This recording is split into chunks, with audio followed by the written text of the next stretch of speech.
Israeli airstrikes in Gaza City's Zaytown neighborhood and Deir el-Balah have resulted in multiple casualties, with at least 3 people reported dead and several others injured. These attacks, alongside recent strikes on Khan Yunis, have further strained Gaza's already dire humanitarian situation. Since October 7, at least 40,476 have been killed and 93,647 injured, with the Palestinian Prisoners Society reporting that Israel continues to withhold the bodies of 552 Palestinians. The UN Relief and Works Agency reports that Israel's latest evacuation orders in Gaza have forced a significant reorganization of aid operations, with staff struggling to provide sufficient aid due to limited supplies and access. The situation has worsened as Israeli military actions continue to disrupt the delivery of essential resources and medical care. The European Union's foreign policy chief, Josep Borrell, has called for an immediate 3-day humanitarian ceasefire to allow for vaccination efforts against a spreading polio threat in Gaza. Meanwhile, Israeli forces have also intensified their aerial strikes in the West Bank, targeting areas where Palestinian fighters have allegedly used improvised explosive devices against Israeli forces. Amidst these developments, the Israeli military successfully rescued captive al-Qadi from Gaza, with Prime Minister Netanyahu praising the operation and reiterating his government's commitment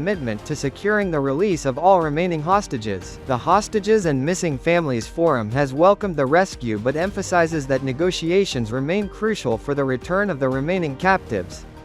At least 50 people, including 14 security personnel, were killed in a series of militant attacks across Balochistan in 2 days. The attacks were attributed to the banned Balochistan Liberation Army. They targeted police stations, railway tracks, and civilians, especially those from Punjab. Interior Minister Mohsen Naqvi, alongside Balochistan Chief Minister Sarfraz Bugti, vowed full federal support for counter-terrorism efforts in the province, emphasizing a strong, unified response to combat the ongoing threats. ऐसे वाक़यात जो हैं वो काबिल बर्दाश्त बिल्कुल नहीं हैं और हम लोग मिलकर इंशाअल्लाह ताला इन तमाम चीज़ों का सद्भाव करेंगे और जो लोग ये सोच रहे हैं कि ये इन वाक़यात से हमें डरा सकते हैं या अपना कोई मैसेज दे सकते हैं उनको बहुत जल्द एक अच्छा मैसेज मिल जाएगा इंशाअल्लाह ताला.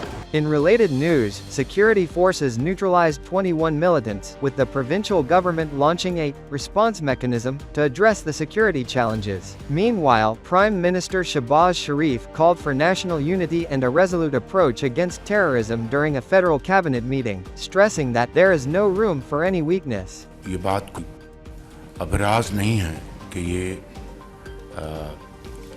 तहरीक तालिबान के वो दहशतगर्द हैं जो अफ़गानिस्तान से जो ऑपरेट करते हैं और ना सिर्फ इस हवा से अफ़गानिस्तान को सेंसिटाइज़ किया गया हुकूमत पाकिस्तान की तरफ, बल्कि इन दहशतगर्दों के ख़िलाफ़ बड़े मौसर ऑपरेशंस हुए हैं.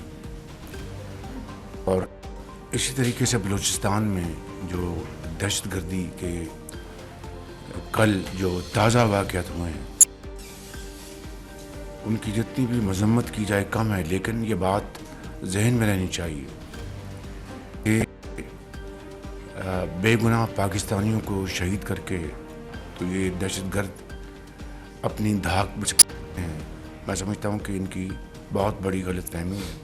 Moving to Karachi, authorities are on high alert as the Pakistan Meteorological Department predicts heavy rain from Wednesday to Friday, with potential downpours of up to 200 millimeters, posing further challenges for the city's security and infrastructure. Now on to Khyber District. ISPR said in a press release that security forces neutralized 25 TTP terrorists and injured 11 in ongoing operations, which have also claimed the lives of 4 soldiers.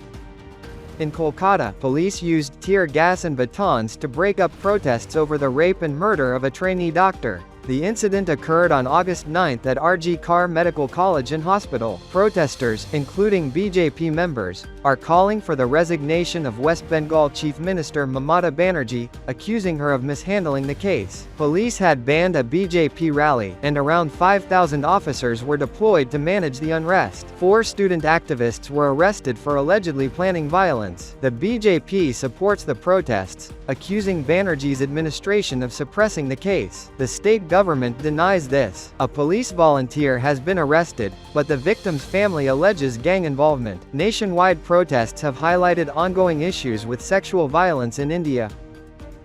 Russia has conducted missile and drone attacks across Ukraine, killing at least 4 people. In Kryvyi Rih, a hotel was destroyed, killing 2 and injuring 5. In Zaporizhia, drone strikes resulted in 2 deaths and 4 injuries. Ukraine's air defenses shot down around 15 drones and several missiles aimed at Kyiv. Overall, Ukraine's air force intercepted 5 missiles and 60 drones out of 91 projectiles launched by Russia. President Volodymyr Zelensky condemned the attacks, calling them crimes against humanity and pledging a response. Monday's strikes also damaged Ukraine's power grid, killing 7. U.S. President Joe Biden criticized the attacks as outrageous. Ukrainian forces have made gains in Russia's Kursk region, controlling 1,294 square kilometers and 100 settlements. Russia is struggling to repel Ukrainian advances in the area,